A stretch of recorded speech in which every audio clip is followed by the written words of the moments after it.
It was the size of a go-kart, slower than a walking soldier, and held together by armor thinner than a schoolbook.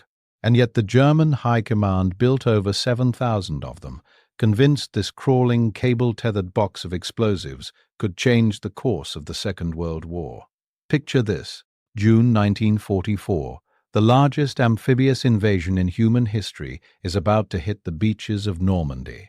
And waiting for them in the sand dunes, alongside machine gun nests, artillery batteries, and 500,000 soldiers, is something that looks like a toy.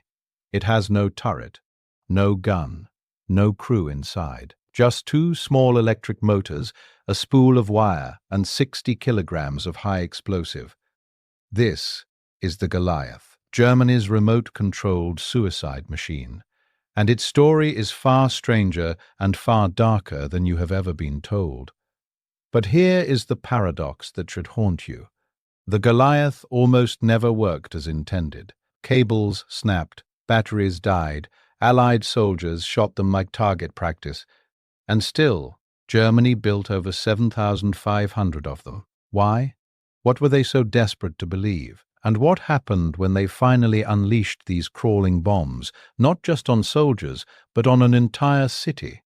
By the end of this video, you will understand how a vehicle that could not outrun a jogging infantryman became one of the strangest and most revealing weapons of the entire war. The Goliath's most notorious deployment was not against Allied tanks on D-Day. It was against civilians in a burning city, and the story of what happened there is one the German army never wanted told.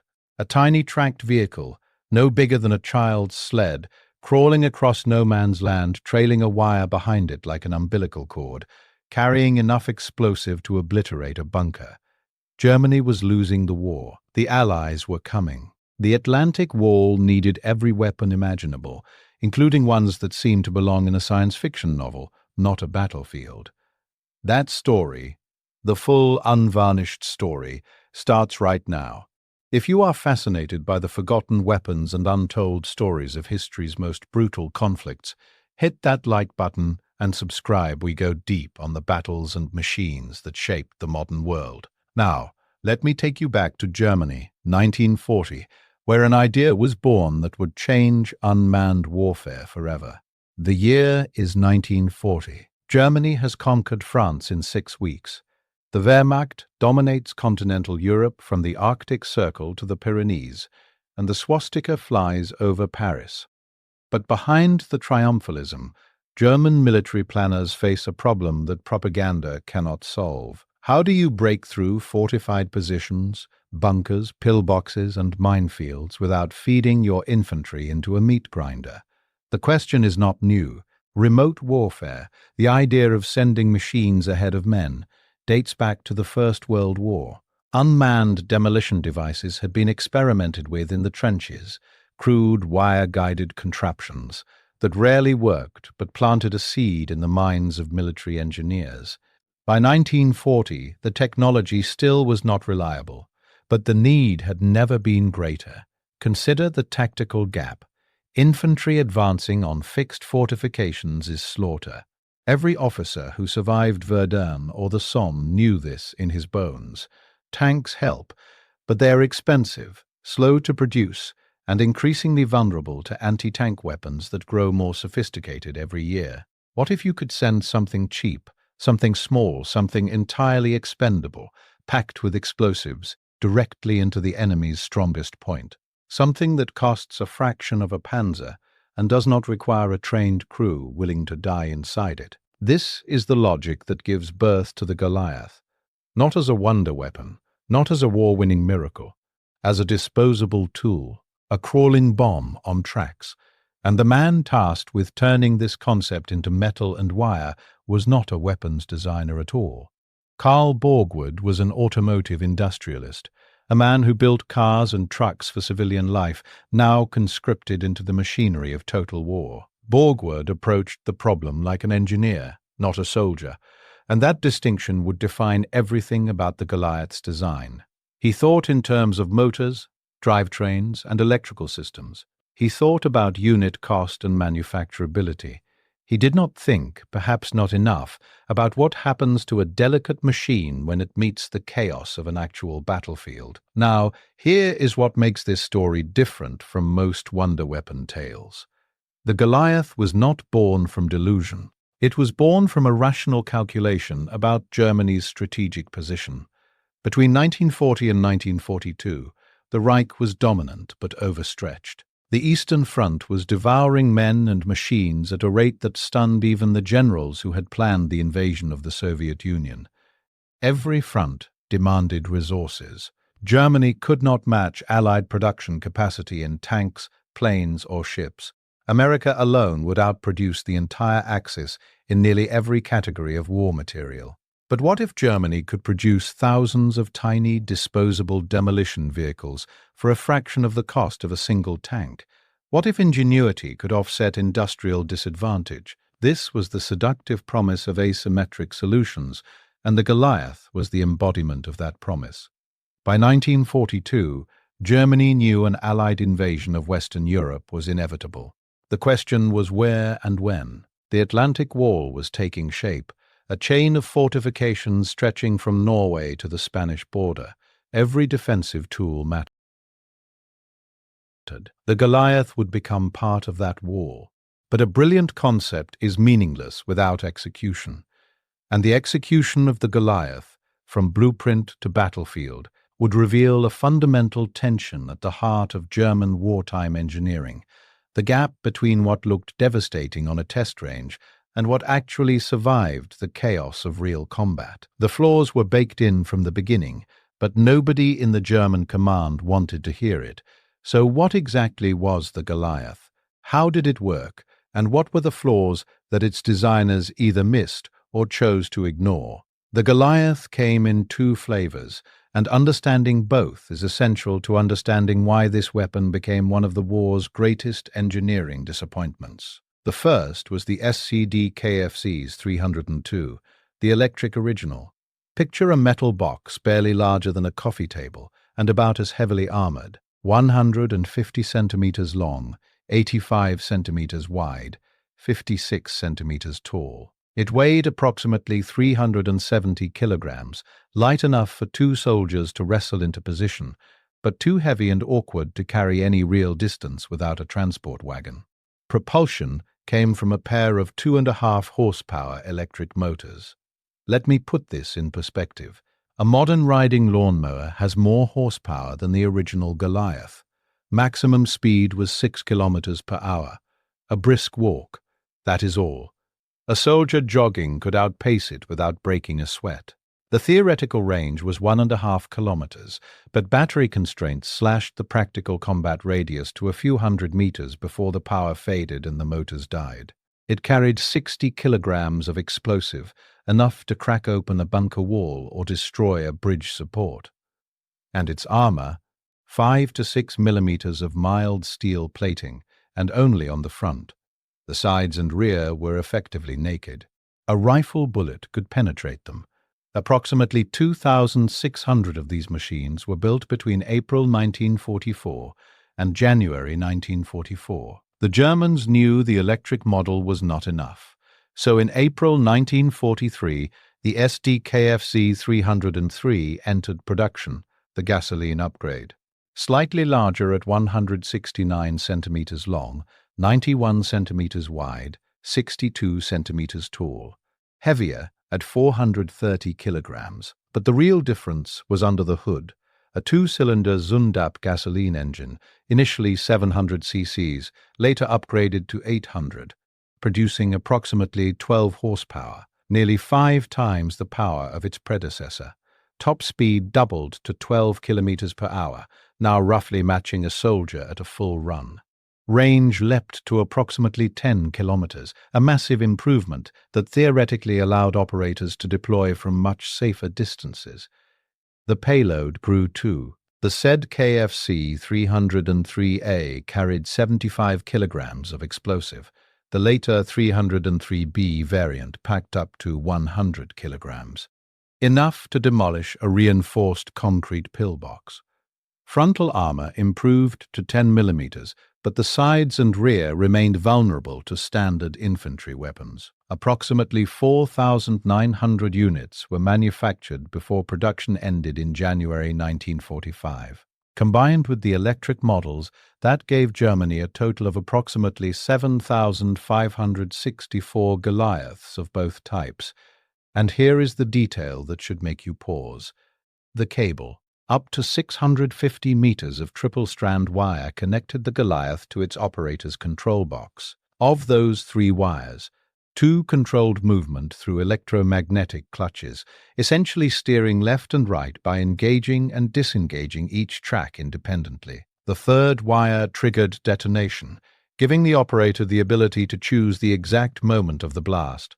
The operator, crouched behind cover, would watch the Goliath crawl toward its target and guide it like a deadly remote-controlled car, except with 1940s technology, no video feed, and a physical wire trailing behind it across the battlefield. This cable was the Goliath's greatest feature and its fatal flaw. It kept the operator alive, but it also meant that every meter of wire was a target. 1 bullet, 1 shell fragment, 1 jagged piece of debris, and the Goliath went dead. German engineers and field testers flagged the cable vulnerability repeatedly. The glacial speed of the electric model was a known liability. The minimal armor was accepted as a cost-saving trade-off. But the German High Command was desperate for solutions. The Atlantic Wall needed defending. The Eastern Front demanded demolition capabilities. And the Goliath, on paper, was irresistible, cheap, expendable, and theoretically devastating. The warnings were filed.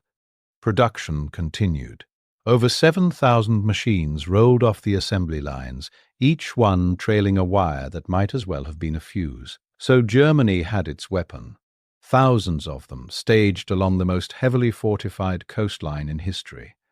The question now was whether the Goliath would perform when the moment came. That moment arrived on June 6, 1944.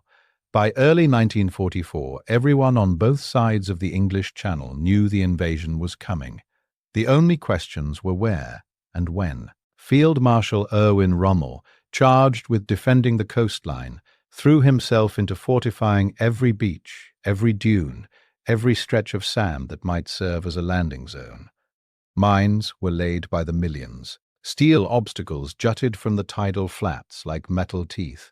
Concrete bunkers bristled with machine guns and artillery. And nestled among these defenses, positioned in dunes and behind concrete walls, were dozens of Goliaths.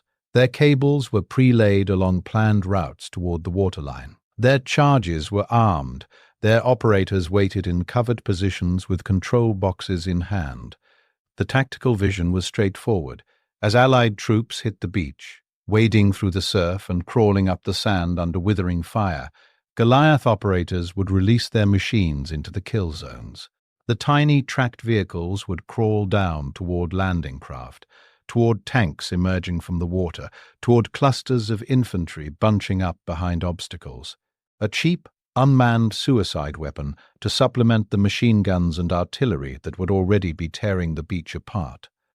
But here is what the German planners did not account for. The Goliath's deployment was built on an assumption of order. Every cable had been laid along a specific route. Every weapon had a pre-selected target zone. Every operator had rehearsed a scenario where the enemy came at a predictable pace along a predictable path. The entire system depended on the battlefield cooperating with the plan. Getting the Goliaths into position had already been a logistical headache.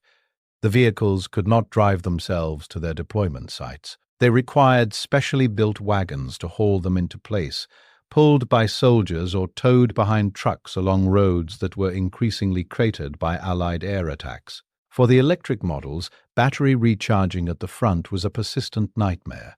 Generators were scarce, electrical power unreliable, and the batteries degraded in the damp, salt-heavy coastal air. Positioning each unit meant pre-laying the cable along its planned route, which meant the Goliath's path to its target had to be predicted days in advance. Any shift in the tactical situation, any change in where the enemy actually landed, and the preparation was useless. Every Goliath deployment was a bet, that the enemy would come exactly where you expected, at the pace you anticipated, along the route you had prepared.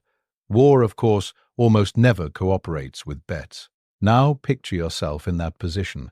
You are a Goliath specialist, crouched in a concrete shelter behind the dunes of the Normandy coast. You have trained for months on this system. You do not fire a gun. You do not drive a tank. You hold a small metal control box with 2 levers and a detonation switch. Your weapon is somewhere out there in the sand, connected to you by a wire thinner than a pencil. You are going to guide a bomb the size of a suitcase through smoke and gunfire with 2 switches and a prayer. If the cable holds, if the battery has not died in the damp, if a stray bullet does not find the wire first, this was remote warfare in its most primitive, nerve-wracking form, decades before drones, with none of the detachment that modern operators experience. You are sending a machine to die in your place, and you are watching it every meter of the way. On the other side of the channel, Allied intelligence already knew what was waiting. Captured examples and reconnaissance had identified the Goliath months earlier. The initial Allied assessment was straightforward, a novel threat, but one with glaring vulnerabilities. The cable was the key weakness. Disabling a Goliath did not require an anti-tank gun or a bazooka. A well-placed rifle shot at the wire would do it. For Allied planners, the Goliath was a curiosity, dangerous if it reached you, but laughably easy to stop if you saw it coming. The question was whether soldiers storming a beach under withering fire would have the presence of mind to notice a knee-high tracked box crawling toward them through the smoke. What happened next would expose every flaw the engineers had warned about, all at once, all on the same day, dawn, June 6, 1944. The horizon fills with ships, thousands of them. The bombardment begins, naval shells tearing apart the beach defenses, aerial bombs churning the dunes into moonscape. And in their dug-in positions along the Normandy coast, Goliath operators gripped their control boxes, waiting for the order. What followed was not the vindication Germany had hoped for.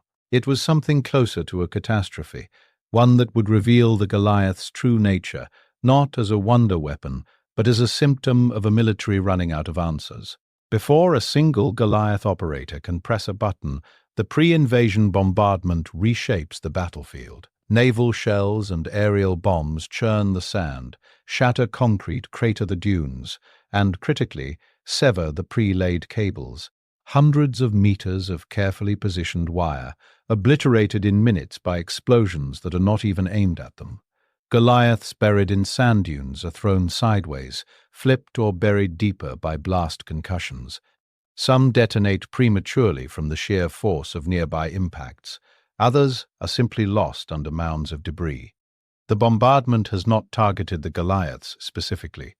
It does not need to. That fragile lifeline connecting operator to weapon is shredded as collateral damage, sand, smoke, a dead cable. As the first waves of Allied infantry hit the beaches, surviving Goliath operators attempt to launch their machines. An operator activates his control box. Nothing happens. The cable prelayed the night before has been cut by a shell crater that did not exist at sunset. He checks the connections. Everything on his end is intact. The wire simply ends somewhere out in the churned sand, severed by an explosion he never saw. His weapon is dead before the battle has even reached him. Another Goliath begins moving. At barely walking pace, it crawls across the torn beach toward the waterline. Within 30 meters, it drops into a crater and bogs down. The operator can hear the tracks spinning uselessly through the sand. He can see, if he dares to look over his cover, Allied soldiers running past the small machine without even noticing it in the smoke and chaos. It sits there, a stranded box packed with enough explosive to flatten a building, going nowhere. A third operator has better luck. His Goliath reaches within striking distance of a cluster of soldiers advancing up the beach. He triggers the detonation switch. The charge fires. The blast is enormous in a radius of a few meters, throwing sand and debris skyward. But the target has already moved. In the seconds it took the Goliath to crawl the last stretch, the soldiers shifted positions, scrambled behind an obstacle, pushed forward. The explosion catches only wet sand and empty air. And here is the grim irony. The Goliath was designed for a static battlefield, a neat tactical diagram where the enemy advanced in predictable lines toward pre-selected kill zones. Normandy was chaos. Nothing was static. Nothing was predictable. Every second, the situation shifted. Men ran, fell, crawled, died, and surged forward in patterns no planner could have anticipated. The Goliath needed order. D-Day delivered pandemonium. Allied soldiers who do spot the small tracked vehicles react with a mixture of confusion and rapid improvisation. Some fire at them with rifles and discover that even standard infantry rounds can punch through that thin armor and wreck the motors inside. Others notice the cables trailing behind the devices and put the logic together instantly. One well-aimed shot at the wire, and the Goliath stops dead, a stranded paperweight. Word spreads with astonishing speed among the assault troops. The little tracked boxes are not a serious threat if you can see them. The cable is the kill switch.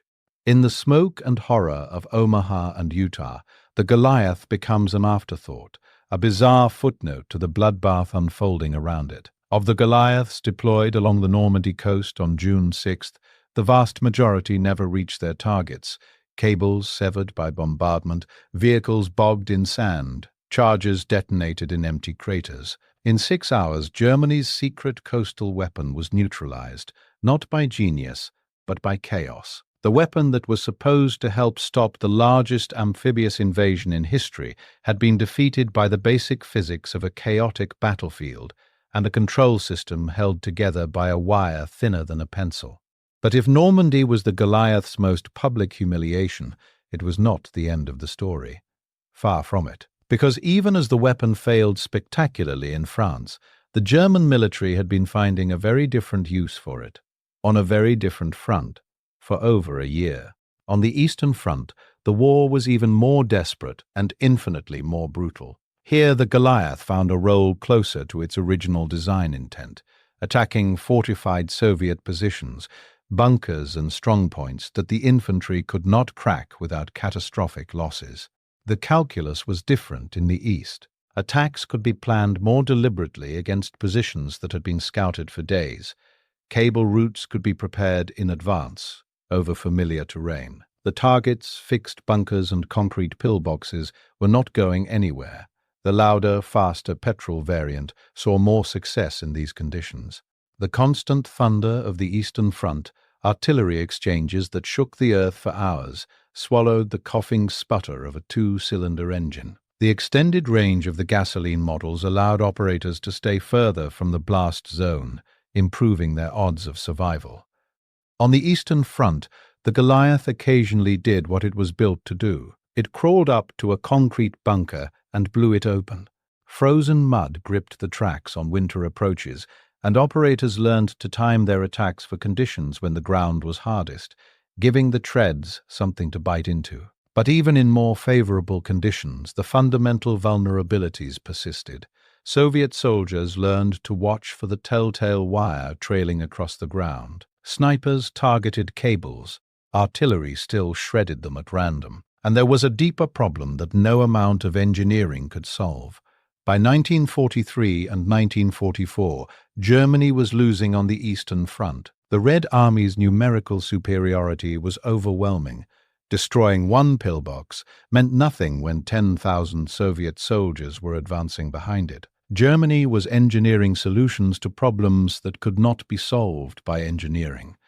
But this was not even the Goliath's darkest chapter. Because in August 1944, the order came that would define the weapon's most terrible legacy. Not against tanks, not against bunkers, but against a city full of civilians fighting for their lives with stolen weapons and homemade grenades. Warsaw, August 1940. August 1st, 1944. The Polish Home Army rises against the German occupation of Warsaw. Tens of thousands of fighters, many of them teenagers, armed with pistols, Molotov cocktails, and captured weapons, seize large sections of the city in a coordinated assault. They are betting that the advancing Red Army, now just across the Vistula River, will come to their aid. The Soviet forces do not come. The Polish fighters are on their own. The German response is merciless. SS units are ordered to crush the uprising and punish the civilian population. Every weapon available is brought to bear: artillery, tanks, flamethrowers, and Goliaths. What happened next defied the logic of what this weapon was built for. In the narrow streets and rubble-choked alleys of Warsaw, the Goliath found an environment that partially negated its greatest weaknesses and amplified its capacity for terror. The distances were short, often just dozens of meters from German positions to Polish barricades. Cable vulnerability was dramatically reduced because the wire did not need to stretch across hundreds of meters of open ground. It only had to survive for 20 or 30 meters through rubble. German operators could release Goliaths directly toward barricades, building entrances, and makeshift fortifications. The small size that had been a liability on the open beaches of Normandy became an asset in the shattered streets, the vehicles threading through gaps in debris that would have stopped a full-sized tank. Now packed with 100 kilograms of explosive, the Goliath crawled through the ruins of Warsaw toward barricades held by fighters who had never seen anything like it. The scraping sound of metal tracks on cobblestones and broken brick, dust and plaster sifting from shattered walls. Then the detonation. A wall collapses. Silence, then shouting, then gunfire resuming. Polish fighters, initially bewildered by the tiny tracked vehicles emerging from the smoke, learned to disable them with breathtaking speed. They shot the cables. They flipped the machines over. They avoided the streets where Goliaths appeared and found alternate routes through basements and rooftops. A weapon that could be stopped by a pair of wire cutters. Even in Warsaw, where the conditions most favored the Goliath, human ingenuity found the answer. But in a city already being reduced to rubble by artillery and firebombs, even partially successful detonations added to the apocalyptic destruction. The Warsaw Uprising was crushed by October 2, 1944. An estimated 150,000 to 200,000 Polish civilians were killed. The city was systematically demolished, block by block, building by building. Rubble, wire, silence. The Goliath was one tool among many in this destruction, but its use against a civilian uprising, against a population fighting with improvised weapons, represents the darkest chapter in the weapon's history. The machine, built to destroy bunkers, was deployed against teenagers hiding behind overturned furniture. Whatever engineering elegance Borgwood's creation possessed, this was its reality. Production of the gasoline variant continued until January 1945, just months before Germany's unconditional surrender. In the war's final stages, Goliaths were deployed sporadically on both fronts, but by now the weapon's limitations were universally acknowledged. Allied forces had long since developed simple countermeasures. Soviet forces treated them as minor nuisances. Some Goliaths were captured intact and studied with curiosity by Allied engineers who noted the ingenuity of the concept and the fatal inadequacy of the execution. By the end, the Goliath was less a weapon than an artifact, a monument to the gap between the test range and the battlefield, which is where wonder weapons go to die. But here is the twist that redeems the Goliath's legacy, not as a weapon of war, but as an idea. Because while the Goliath itself was a failure by almost every tactical measure, the concept it pioneered, remote-controlled, unmanned ground vehicles carrying payloads toward enemy positions, did not die with the Third Reich. It evolved. The descendants of that crawling box are operating on battlefields right now. The questions the Goliath raised about remote warfare, about expendable machines, about the moral calculus of sending robots to kill, were just beginning. Now the full picture comes into focus, and it is damning. 7,564 Goliaths built, thousands deployed across 3 theaters of war. The vast majority never successfully reached their intended targets. At Normandy, the weapon's signature deployment, the Goliath was a near-total failure. On the Eastern Front, sporadic successes against fixed fortifications, never enough to shift the strategic balance by a single degree. In Warsaw, used as a tool of urban destruction against a civilian uprising, partially effective at short range, still regularly disabled by fighters with improvised countermeasures. Each Goliath represented materials, factory hours, engineering talent, and logistical effort that a nation being bombed around the clock and outproduced on every front could not afford to waste. Over 7,000 built. The war's outcome unchanged. After D-Day, Allied forces captured several Goliath operators along with their intact equipment.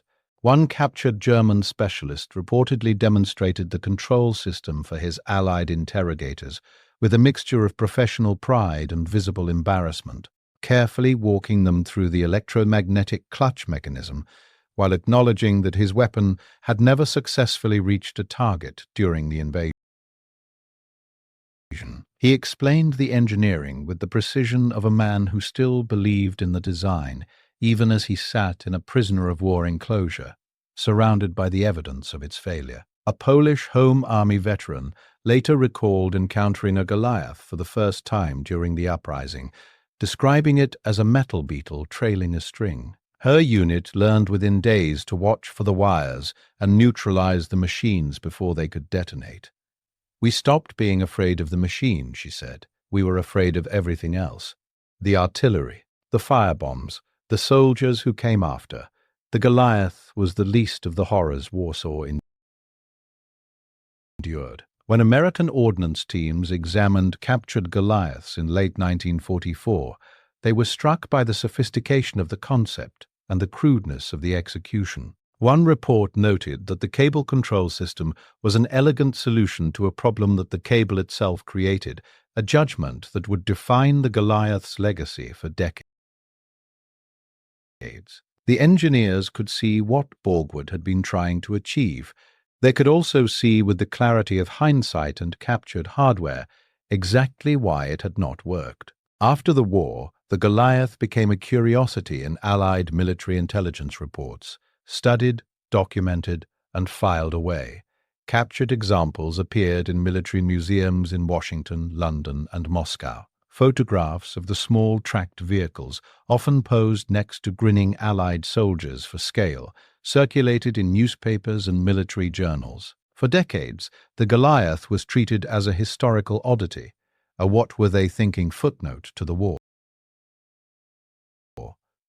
It appeared in model kit catalogues and hobbyist magazines, more often than in serious military analysis. The Goliath entered the popular imagination not as a fearsome weapon, but as a curiosity, proof that desperation breeds strange inventions. But here is where the story turns from history into prophecy. The dismissive treatment missed something important.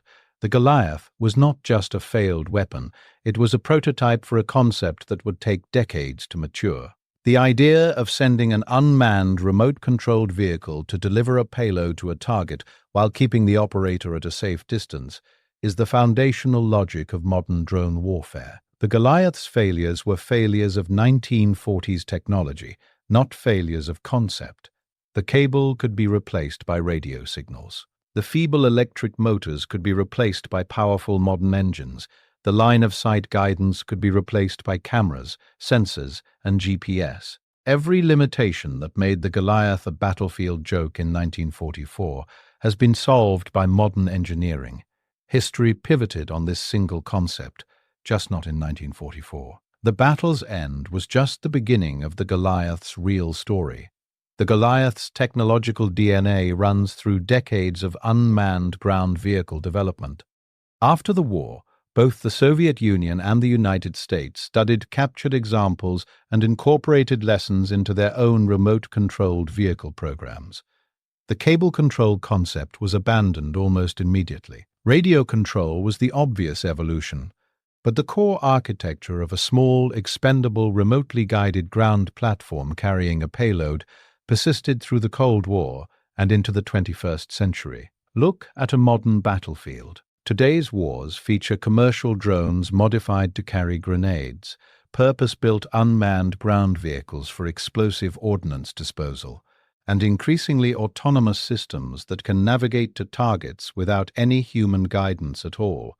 In Ukraine, soldiers on both sides operate small ground-based robots carrying explosive charges toward enemy positions, steering them by video feed from hundreds of meters away. The progression from the Goliath to these modern systems is not a straight, clean line. There were decades of parallel development, independent innovation, and technological leaps that owe nothing directly to a German factory in 1942. But the Goliath sits at the beginning of that conceptual lineage, a primitive ancestor of weapons that are now changing the nature of ground combat in real time. In popular culture, the Goliath is often presented as either a comedic failure or a terrifying wonder weapon. Both are distortions. The comedy version, Germany's exploding toy car, ignores the real destruction inflicted in Warsaw and the genuine tactical reasoning behind the design. The wonder weapon version, sometimes inflated in documentaries for dramatic effect, ignores the overwhelming evidence that the Goliath rarely worked as intended. The truth is more nuanced and more interesting. The Goliath was a reasonable concept executed with inadequate technology, deployed by a military increasingly desperate for solutions to strategic problems that had no solutions. Not a joke, not a masterstroke, a window into desperation. Think about that for a moment. 7,564 of them, built in a nation that was simultaneously producing some of the most advanced weapons in human history, jet fighters, guided missiles, ballistic rockets, and yet it also built this, a crawling box of explosives steered by a wire that could be stopped by a teenager with a rifle. The Goliath story is not really about the weapon itself. It is about the distance between what engineers dream and what battlefields allow, and about how an idea that fails in one century can become the defining weapon of the next.